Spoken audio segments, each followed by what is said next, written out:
আল্লাহর নবী জনাবে মুহাম্মদ রাসূলুল্লাহ সাল্লাল্লাহু তাআলা আলাইহি ওয়াসাল্লাম নবী ওয়াস্তনে হান্নানা গাছটায় বাবজি পিঠ লাগিয়ে দাঁড়িয়ে সাহাবাদেরকে বলতেন, যা তোমরা বাড়ি চলে যাও, অনেকক্ষণ থেকে তোমরা আমার বক্তব্য শুনছিলাও। সাহাবারা মসজিদে নববী থেকে বেরিয়ে যেতেন। ও বাপজি ভাইরা, সামনের দিকে পা ফেলতেন আর পেছন দিকে ঘুরে ঘুরে আল্লাহর নবীজির দিকে তাকাতেন। আমার নবী বলতেন, সাহাবা, আমি তোমাদেরকে বাড়ি যেতে বলেছি, আমি অনেকক্ষণ ধরে লক্ষ্য করে দেখলাম তোমরা সামনের দিকে পা ফেলছো আর পেছন দিকে ঘুরে ঘুরে কেন আমার দিকে তাকাছো? সাহাবারা নবীজির কাছে বাপজি হাওমা করে কেঁদে কেঁদে বলতেন, নবী গো, আপনার কাছ থেকে আমাদের যেতে মন চাই না। আগা নবী, আপনি আমাদেরকে যেতে বলেছেন, নবী আপনার কথা যদি না শুনি রাসূল আমাদের বেয়াদবি হবে। নবী গো, বড্ড কষ্ট হয় আপনার দরবার থেকে বাড়ি যেতে। আল্লাহর নবী ওই উস্তুনে হান্নাও খেজুর গাছটায় বাপজি ঘন্টার পর ঘন্টা আলোচনা করতেন। দরদি নবী একদিন অনেকক্ষণ ধরে বাপজি বয়ান করেছিলেন। আপনারা যেমন আমার সামনে বসাও, আল্লাহর নবীর মসজিদ নববীর ভিতরে বাপজি সাহাবারা বসা আছে। আল্লাহর দরদি নবী জনাবে মুহাম্মদ রাসূলুল্লাহ সাল্লাল্লাহু তাআলা আলাইহি ওয়াসাল্লাম নবী আমার খাজুর গাছে বাপজি পিঠ লাগিয়ে আলোচনা করেছিলেন। সাহাবারা সবাই নবীর চেহারার দিকে বাপজি চেয়ে আছেন। সাহাবারা জানতেন নবীর চেহারার দিকে ইমানে হালাতে মহব্বতে তাকালে আল্লাহ রাজি হয়ে আমার সাহাবারা ভাবতেন নবীজির চেহারার দিকে তাকালে আমার আল্লাহ জীবনের গুনাহগুলো মাফ করে দেবেন। এত মহব্বত নজরে বাপজি রাসূলের দিকে দেখতেন। আল্লাহর নবীজি আলোচনা করতে করতে বাবা নবীজির পা মুবারক খানা বাপজি ব্যথা হয়ে গিয়েছে। এক জায়গায় বাপজি দাঁড়িয়ে দাঁড়িয়ে থেকে দেখবেন অনেক মানুষ কলকাতা বাপজি আমরা বহরমপুর লালবাগ থেকে যাই, অনেক সময় বাপজি চালু ট্রেনে বাপজি উঠতে গিয়ে বাবা সিট পাওয়া যায় না। গোটা কলকাতা মানুষেরা তো গ্যাদারিং বাপজি কামারায় বাপজি ইদোগতে কোনো নানারি সমস্যা হয়ে যায়। একভাবে গোটা রাস্তা বাপজি যখন শিয়ালদাতে নামে দেখতে পাওয়া যায় পায়ের জুতোগুলো বাপজি টাইট হয়ে যায়, যায় না? ৩-৪ ঘন্টা দাঁড়িয়ে গেলে আল্লাহ রাসূলের সাহাবারা সকলে বলে নবীর চেহারার দিকে চেয়ে চেয়ে দেখছিলাম। দরদি নবী আলোচনা করতে করতে দেখলাম নবীর পাখানা ডান পাটা বাপজি যখন ব্যথা করে নবী বাম পায়ে ভর দিয়ে ডান পাটা একটু উঁচু করে ধরলেন। আল্লাহর নবীর অনেকগুলো সাহাবার মধ্যে থেকে সবচেয়ে বাপজি দামি সাহাবা, বিশিষ্ট সাহাবা হযরতে আনাস বিন মালিক রাদিয়াল্লাহু তাআলা আনহু বলে নাম তার পাওয়া যায়। ওই সাহাবা উনি লক্ষ্য করে দেখলেন নবী আমার ডান পাটা একটু উঁচু করে ধরলেন। বাম পায়ে বাপজি নবীজি ভর দিয়ে অনেকক্ষণ ধরে আলোচনা করার পর নবী আবার বাম পাটা বাপজি উঁচু করে ধরলেন, ডান পাটা চাপ দিয়ে দিলেন। আল্লাহর নবীর সাহাবা আনাস বিন মালিক রাদিয়াল্লাহু তাআলা আনহু বারবার নবীর পায়ের দিকে বাপজি থেকে থেকে দেখছিলেন। সাহাবার চোখে বাপজি পানি চলে আসলো। সাহাবা বুঝতে পেরেছে নবী আমার কষ্ট পাচ্ছে। নবী দাঁড়িয়ে থাকতে গিয়ে অনেকক্ষণ ধরে দাঁড়িয়ে থাকতে গিয়ে নবীর পা বুঝে ব্যথা হয়ে গিয়েছে। আল্লাহর নবী মজলিসে দোয়া করে দিলেন। সাহাবারা বাপজি সকলে বাড়ি চলে গেলেন। আনাস বিন মালিক রাদিয়াল্লাহু তাআলা আনহু সুজা বাড়ি থেকে তার অর্ধাঙ্গিনী বিবি কিতাবের নাম পাওয়া যায়, তার বিবির নাম ছিল হযরতে আয়েশা। ও বাপজি ভাইরাও, আমরা সকলে জানি বিশ্ব নবীজির 11টা বিবি ছিল, তার মধ্যে থেকে একজন বিবির নাম হযরত আয়েশা সিদ্দিকা রাদিয়াল্লাহু তাআলা আনহা। সারা পৃথিবীর বাপজি মানুষের উম্মুল মুমিনিন, সারা পৃথিবীর মানুষের বাপজি নবীর স্ত্রী গণরা বাপজি মা হয়। হযরত আয়েশা আল্লাহর নবীর স্ত্রী আয়েশা নয়, ওই আনাস বিন মালিক রাদিয়াল্লাহু তাআলা আনহুর বাপজি আলাদা তার বিবি, তার নাম ছিল আয়েশা। খাও। আয়েশাকে ডাক দিয়ে বলে বিবি রে আয়েশা। আয়েশা কাছে এসে বলে স্বামী কেন আপনি আমাকে ডাক দিলেন বলার? বলে বিবি রে আল্লাহর নবীজিকে আজকে দেখলাম মসজিদে নববীর ভিতরে নবী কয়েক ঘন্টা আলোচনা করেছিলেন, আল্লাহর রাসূল বসার কোনো জায়গা নাই, নবী দাঁড়িয়ে কথা বলতে গিয়ে নবী কষ্ট পায়। ওরে আমার আয়েশা, আল্লাহর নবীর জন্য বসার কোন জিনিস করা যায় কিনা একটু যুক্তি পরামর্শ দাও। আনাসের বিবি ডাক দিয়ে বলে প্রাণের স্বামী চিন্তা করবেন না, যান আপনি জঙ্গল থেকে আপনি গাছ কেটে নিয়ে তক্তা ছিনাই করে নিয়ে আসুন, গাছ ফেড়ে নিয়ে আসুন। গাছ বাবজি ফেড়ে তক্তা বের করা হলো। আনাস বিন মালিক রাদিয়াল্লাহু তাআলা আনহুর অর্ধাঙ্গিনী বেবি বাবজি যেই মোতাবিক বাবজি সাজেশন দিলাও, বলে এভাবে এভাবে তিনটা ধাপি বিশিষ্ট আপনি একটা সিস্টেম করুন বসার জায়গাও। আল্লাহ রাসূলের বাবজি আপনার সাহাবা আনাস বিন মালিক রাদিয়াল্লাহু তাআলা আনহুর বিবি বাবা বলে বলে বাবজি মিম্বার তৈরি করে দিলেন। উনি নাম মিম্বার জানেন না, আল্লাহ রাসূলের বাবজি সাহাবা আগামী সপ্তাহের দিকে লক্ষ্য করুন, জুম্মার দিন যেদিন হবে সেই দিন আমি এই জিনিসটা নিয়ে যাব। আল্লাহ রাসূলের বাবজি মসজিদে নববীর দরবারে হযরত আনাস বিন মালিক রাদিয়াল্লাহু তাআলা আনহু ওই বাবা মিম্বারটা মাথায় করে নিয়ে হাঁটতে শুরু করে দিলেন। মদিনার মানুষের সাহাবারা বাবজি বলেন ভাই এ কেন করেছে? বলে নবীজির জন্য নিয়ে যাচ্ছি ভাই। আল্লাহর নবী বসে বক্তব্য দিবেন। হযরত আনাস বিন মালিক রাদিয়াল্লাহু তাআলা আনহু খেজুর গাছটার কাছে দিলেন না, ডান সাইডে দিলেন না। আল্লাহ রাসূলের সাহাবা আনাস বিন মালিক রাদিয়াল্লাহু তাআলা আনহু সোজা মেহরাবের কাছে যাওয়ার পর আনাস বিন মালিকের ডান সাইডে রেখে দিলেন। ও বাপজি ভাইরা দেখবেন মেহরাব ইমাম সাহেবের বাপজি বাম পাশে নয়, বাম পাশে হয়, ডান পাশে রেখে দিলেন। আল্লাহ রাসূল বাপজি হুজরা খানা থেকে বেরিয়ে এসে বললেন ওগো সাহাবায়ে নাও, এটা কে নিয়ে আসলো? আনাস বিন মালিক হাত জোড় করে বলেন ইয়া রাসূলুল্লাহ ইয়া হাবিবাল্লাহ ফিদাকা বি উম্মি ইয়া রাসূলুল্লাহ। ও আল্লাহর নবী যে বেয়াদবি হলে maaf করবেন, আপনার সাহাবা আমি আনাস এটা দিলাম, আপনি বসে বক্তব্য দিবেন, দাঁড়াতে যখন পারবেন না। আল্লাহ রাসূল বললেন বসার জন্য নিয়ে এসেছে, বলে হ্যাঁ। দরুদ নবী বাপজি মিম্বারে বসে আল্লাহর নবী যে বাপজি প্রথমকার একবার প্রথম নাম্বার ধাপিতে নবী বসে পড়লেন। বসার পর আল্লাহর নবীজি বসে চারিদিকে নবী দেখলেন। দেখার পর আনাস বিন মালিক রাদিয়াল্লাহু তাআলা আনহু নবীর দিকে যে আছেন দেখে নবী যে অসন্তুষ্ট হলো না কেউ, নবী আমার ব্যবহারে খুশি হয়েছে কিনা একটু তাকে দেখে আনাস বিন মালিক তাকাচ্ছেন। বিশ্ব নবী বাপজি আনাস বিন মালিকের দিকে তাকিয়ে নবী আমার মিম্বারে বসে বসে আল্লাহর নবী মুচকে মুচকে হাসতেছেন। বলুন সুবহানাল্লাহ।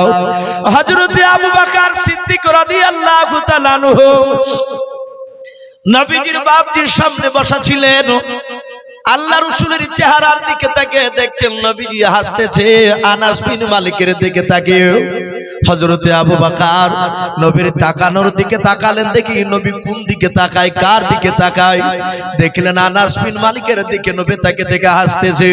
হযরত আবু বকর ডাক দিয়ে বলে আনাস বড় তুমি ভাগ্যবান, কারণ তোমার ব্যবহারে রাসূলুল্লাহ খুশি হয়ে গিয়েছে। আমার আল্লাহ কোরআনে বলেছেন কুল ইন কুনতুম তুহিব্বুনাল্লাহ ফাত্তাবিউনি ইউহিব্বুকুমুল্লাহ ওয়া ইয়াগফির লাকুম যুনুবাকুম ওয়াল্লাহু গফুরুর রহিম। আমার আল্লাহ বলেছেন হে নবী আপনি বলে দেন আমার জান্নাত পেতে হলে, আমার সান্নিধ্য লাভ করতে হলে ও নবী আপনি বলে দেন আপনার জন্য ইত্তেবা অনুসরণ করে যেন চলে। ও নবী আপনি যদি খুশি হয়ে যান, আপনাকে যারা ভালোবাসবে আমি আল্লাহ আমি তাদেরকেও ভালোবাসবো। শুধু ভালোবাসবো তা নয়, তাদের জীবনের সব গুনাহগুলো আমি maaf করে দেব। বলুন সুবহানাল্লাহ। ও বাপজি ভাইরাও আল্লাহ রাসূল হাসতে হাসতে বাপজি কিছুক্ষণ পর নবীজি বক্তব্য শুরু করে দিলেন। সাহাবারা সকলে বাপজি নবীজির কথাগুলো শুনতেছিল। হঠাৎ করে বাপজি দেখলেন ওই মসজিদে নববীর ভিতর থেকে একটা ছোট্ট বাচ্চা ছেলের বাপজি কান্নার আওয়াজ বেরিয়ে আসলো। আল্লাহ রাসূল বলেন, ওগো সাহাবায়ে কেরাম বলো, কার বাচ্চা কান্না করে, কি বাচ্চা নিয়ে এসেছে? বললা বাচ্চাটাকে একটু কান্না থামিয়ে দাও। সাহাবারা ডান দিকে বাম দিকে চারিদিকে তাকাতে গিয়ে করে দেখে বললেন, ওগো আল্লাহর নবী, যে চারিদিকে তাকে দেখলাম একটা মানুষও আপনার সাহাবারাও কোনো বাচ্চা নিয়ে আসে নাই।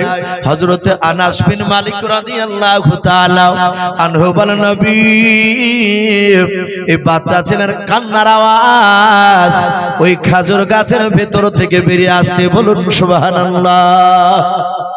আল্লাহ রাসূলের সাহাবারা বলে, আমরা তাকে দেখলাম। নবীজি তাকালেন, দেখলেন গাছটার গোটা বডি দিয়ে বাপজি পানি ঝরছে। কলা গাছে যেমন ঠোকা মারলে পানি বের হয়, ওই খেজুর গাছটার ভিতর থেকে কান্নার আওয়াজ। সাহাবারা বললেন, আমরা নিজ কানে শুনছিলাম। ওই খেজুর গাছটার কান্না আমার বিশ্ব নবীজি নামার পরে ওই গাছটায় হাত দিলে সাথে হাতে গাছের কান্না বন্ধ হয়ে গেল।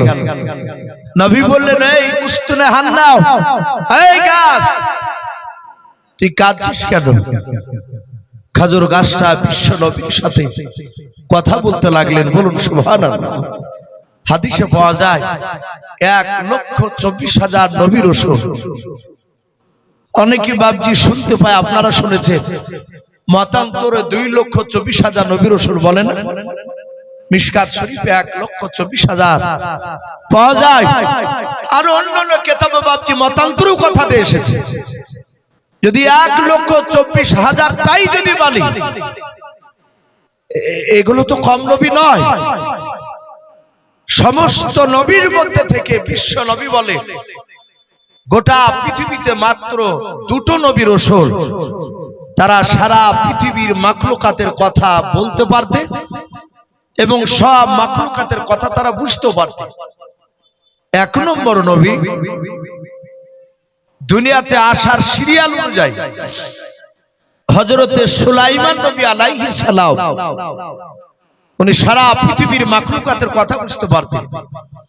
ওনার জীবনী যারা শুনেছে দেখবেন জীবনীতে পাওয়া যায় সুলাইমান নবী আলাইহিস সালাম, সুলাইমান উনি একটা পিপিলিকার সাথে কথা বলেছিলেন, যাকে আমরা পিঁপড়া বলি। এই সুলাইমান নবী আলাইহিস সালাম জিনের সাথে, বাঘের সাথে, মাছির সঙ্গে, বাতাসের সঙ্গে, গোটা পৃথিবীর মাখলুকাত যা আছে সবারই সাথে কথা বলতেন এবং তাদের কথা তিনি বুঝতে পারতেন। 2 নাম্বার নবী সিরিয়াল অনুযায়ী আপনার আমার নবী জনাবে মুহাম্মদ রাসূলুল্লাহ সাল্লাল্লাহু তাআলা আলাইহি ওয়াসাল্লাম। এই নবী বাঘের সাথে কথা বলেছেন, উটের সঙ্গে কথা বলেছেন। রহমতের নবী পৃথিবীর অনেক কিছুর সাথে কথা বলেছে। আল্লাহ রাসূল গাছকে বলেন, গাছ কাঁদছিস কেন তুই? বলে, নবী গো, আপনার রহমতের বডি থেকে আমাকে আজকে আলাদা করে দিয়েছে, আমাকে বঞ্চিত করে দিয়েছে।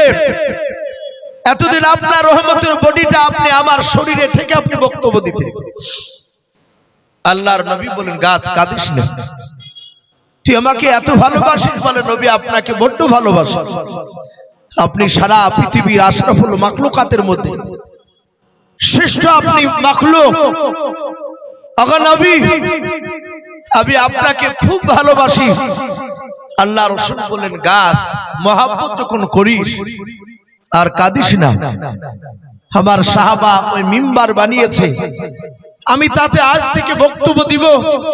ওরে গাছ, আমি পয়গম্বর, আমি কথা দিচ্ছি কিয়ামতের ময়দানে যদি আল্লাহ আমাকে জান্নাত দেয়, সেই জান্নাতটা আমি থাকবো, সেই জান্নাতে খেজুর গাছ তুইও থাকবি। জোরে বলুন সুবহানাল্লাহ। পৃথিবীর সব খেজুর গাছ জান্নাতে যাবে না। বা হাদিসে পাওয়া যায় এই মানুষ আর জিন, এই দুটো বাপজি মাখলুকাত তারা জান্নাতে থাকবে। বলুন সুবহানাল্লাহ। মানুষ আর জিন, হাদিসে পাওয়া যায় মানুষ যারা জান্নাতি হবে তারা জান্নাতে কোটি কোটি বছর ধরে যার সীমা বাধা নাই তারা থাকবে জান্নাতে। আর যারা জাহান্নামী মানুষ হবে বাপজি, তারাও জাহান্নামে থাকবে। আমার বিশ্ব নবী জনাবে মোহাম্মদ রাসূলুল্লাহ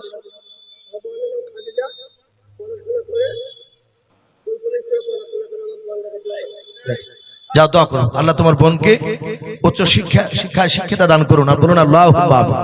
যাক ভাই, দিয়েছে যখন মাদ্রাসায়, এখানে মানুষ দেওয়ার জন্য এসেছে ইনশাআল্লাহ। তো যাই হোক, আমার পরে হয়তো আদায়কারী বক্তা আসবে, তাদের হাতে দিবেন। যেসব বাপজি ভাইরা এসেছেন বিশেষ কারণ ছাড়া এই মজলিস থেকে বেরোবেন না। যদি কারো প্রয়োজন হয় যাওয়ার, তাহলে বাপজি খালি হাতে যাবেন না, কিছু দিয়ে যাবেন ইনশাআল্লাহ।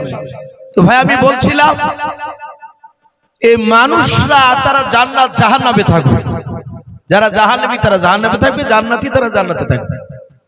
কিন্তু জিনের ব্যাপারে হাদিসে পাওয়া যায় জিনও জান্নাতে থাকবে, এবং জিন যারা খারাপ জিন তারাও মানুষের মতো জাহান্নামে যাবে। কিন্তু খারাপ জিনরা জাহান্নামে গিয়ে জাহান্নামী তাদের শাস্তি দেওয়া হবে। এখানে একজন ধরেন, মা বোনেরা আসলে একটু সাইড থেকে একটু দাঁড়িয়ে ডাকবেন, কাউকে ইশারা করবেন। এই স্টেজ থেকে মাওলানা কেউ হয়তো গিয়ে নিয়ে আসে, এইভাবে সামনে আসা এটা ঠিক নয়। তো যাই হোক, আমি বলছিলাম যে হযরতে বাপজি বিশ্বনবী বলে যে জিনেরা যারা জান্নাতি জিন হবে তারা জান্নাতে যাবে। কিন্তু বিশ্বনবী বলে জান্নাতে নিয়ে গিয়ে তাদেরকে জান্নাত ঘুরে নিয়ে জান্নাতের মাটি করে দেওয়া হবে। জিন জান্নাতি জিনদেরকে আর জান্নাতে অস্তিত্ব তাদের রাখা হবে না। কিন্তু নবী বলেন এই মানুষ বাদ দিয়েও জীবজন্তু পশু পাখির মধ্যে থেকে বাপজি হাদিসে পাওয়া যায়। একটি কিতাব হায়াতুল হাইওয়ান আল্লামা কামালউদ্দিন দাবিরি রহমাতুল্লাহ আলাইহি লিখেছেন, তাতে লিখেছেন 14টা জীবজন্তু পশু পাখির মধ্যে বাপজি 14টা জিনিস তাদেরকে জান্নাতে দেওয়া হবে। এই যে গাছের মধ্যে বাপজি খেজুর গাছটা শুধু একটাই, মসজিদে নববী। 2 নাম্বার, গোটা পৃথিবীর মধ্যে বাপজি একটা কুকুরকে জান্নাতে দেওয়া হবে। জানা আছে আপনাদের? একটা কুকুর, যে কুকুরটা নাম তাফসীরে মারিফুল কোরআনে এসেছে কিতমির, কুকুরটার নাম। ওই কুকুরটা আসহাবে কাহাফের যে ঘটনা আপনারা শুনেছেন অনেকে, ওই আসহাবে কাহাফ ওই 7 জন বলেন আর 14 জন বলেন আর 18 জন বলেন, ওরা এক ঘুমে 309 বছর বাপজি কুকুর সহ পার করে দিয়েছিল। ওদের সাথে কুকুরটাও ছিল। ওই আসহাবে কাহাফ ওরা তো জান্নাতে হবে, ওদেরকে ভালোবাসার কারণে আল্লাহ রাজি হয়ে ওদের সাথে যে কুকুর ছিল কুকুরটাও বাপজি জান্নাতে যাবে। 2টো উটনি যাবে জান্নাতে পৃথিবী।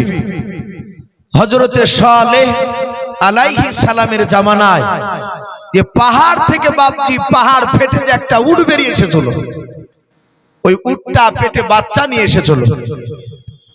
বাচ্চাটা জন্ম নিয়েছিল, সে মেয়া উটনি। তারা মা পিটিতে ওই উটনি তারাও যাবে জান্নাতে। এইভাবে বাপজি 1 না 2 নয় 14টার কথা বলা হয়েছে। তা আমি বলছিলাম বাপজি, যেই কারণে কথাগুলো তুলে ধরলাম, আমার বিশ্ব নবী মিম্বারে বসে সাহাবাদের সামনে এইভাবে 2টো আঙ্গুলকে জোড়া করলেন। সাহাবায়ে কেরামদেরকে লক্ষ্য করে নবীজি বললেন, ওগো সাহাবারা, তোমরা আমার আঙ্গুল দুটো দেখতে পাচ্ছ একসঙ্গে জোড়া লেগে আছে? বলে হ্যাঁ। আল্লাহর নবীজি বাম হাতে একটা আপনার কাঠের টুকরা হাতে নিয়ে নিলেন। নবী বলেন, সাহাবারা, এই কাঠের টুকরাটাকে 2 আঙ্গুলের ফাঁকে রাখা যাবে কিনা বলো? এই কাঠের টুকরাটা রাখার মতো কি ফাঁকা আছে 2 আঙ্গুলের ভেতরে? বলো হুজুর না।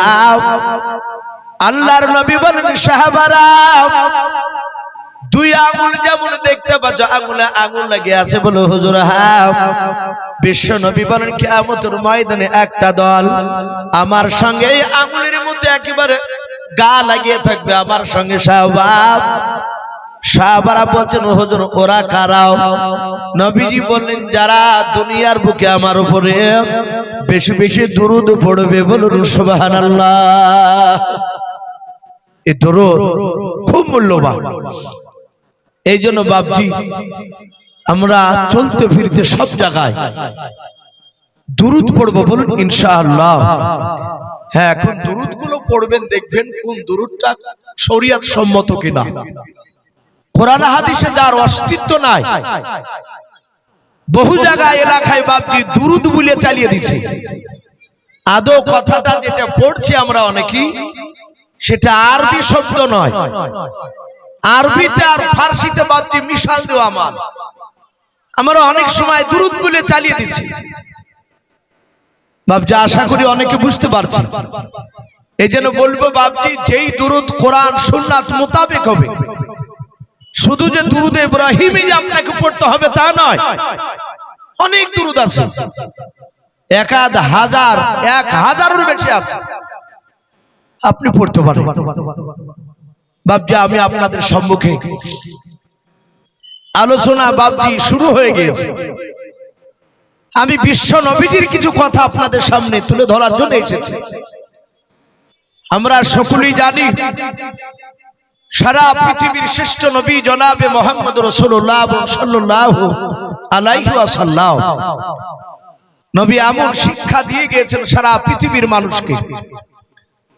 নবী যেগুলো করেছে সেগুলো আমরা করলি সেগুলোকে নবীর সুন্নাত মানা বলা হয়। নবী করেছে আমরা করব না, তাহলে রাসূলকে বাপজি মানা হবে? কথা বলে। নবীকে মৌখিক ভালোবাসা আলাদা জিনিস, যে আমরা নবীকে ভালোবাসি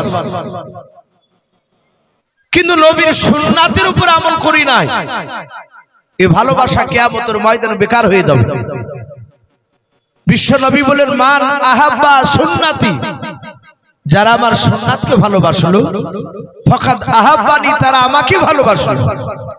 ওমান আহাব্বানি কানা মাই ফিল জান্নাহ, আর যারা আমার সুন্নাতকে ভালোবাসলো তারা আমার সঙ্গে জান্নাতে থাকবে। জোরে বলুন সুবহানাল্লাহ।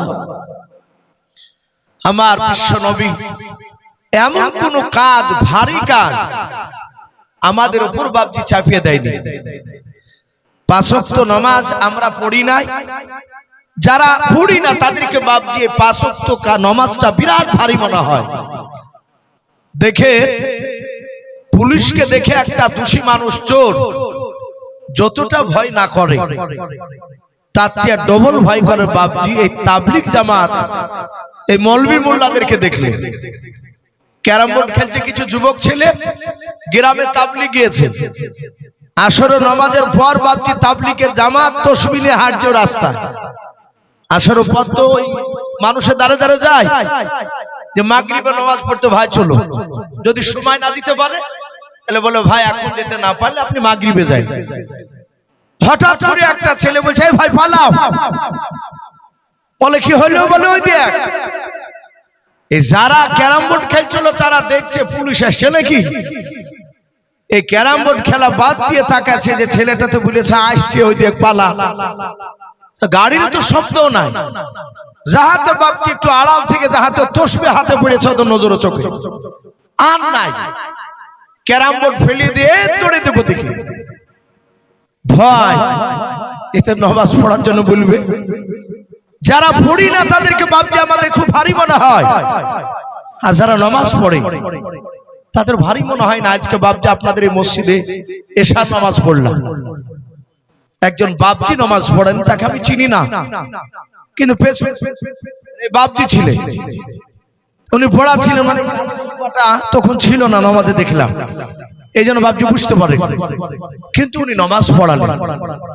যারা পড়লেন আলেম উলামা, উনি বয়স্ক মানুষ, ওনার উঠতে বসতে অসুবিধা হচ্ছিল, আপনারা বুঝতে পারছিলেন, কিন্তু তবু মধুর সুরে বাপজি তিনি নামাজ পড়ালেন। নামাজটা পড়ছিলাম, মনে হচ্ছে আল্লাহ মনে হয় আজকে নামাজ মনে হয় কবুল করে নেবে। এত মুরব্বী মানুষের পেছনে নামাজ পড়তে পেলাম। বাপজি নামাজ এ ভারী জিনিস নয়, আমরা ভারী ভেবে নিয়েছি।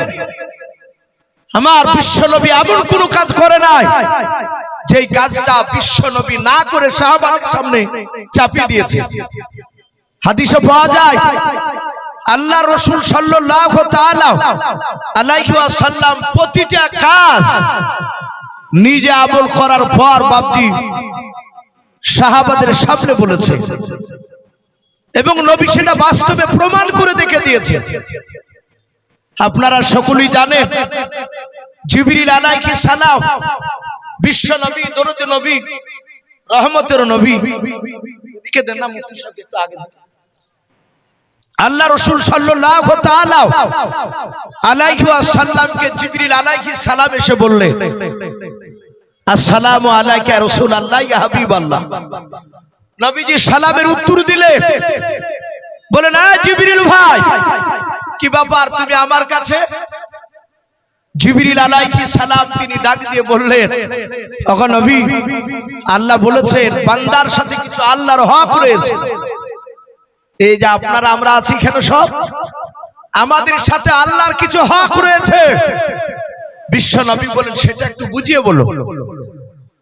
জিবরিল আলাইহিস সালাম বললেন যেমন 5 ওয়াক্ত নামাজ পড়া এটা আল্লাহর সাথে বান্দার হক, রোজা করা, হজ ফরজ থাকলে হজ আদায় করা। হে নবী একটা মানুষ পৃথিবীর মধ্যে সে জীবনে নামাজ পড়ে না, এক ওয়াক্ত পড়ে না, এরকম মানুষ আছে কি নাই কথা বলে?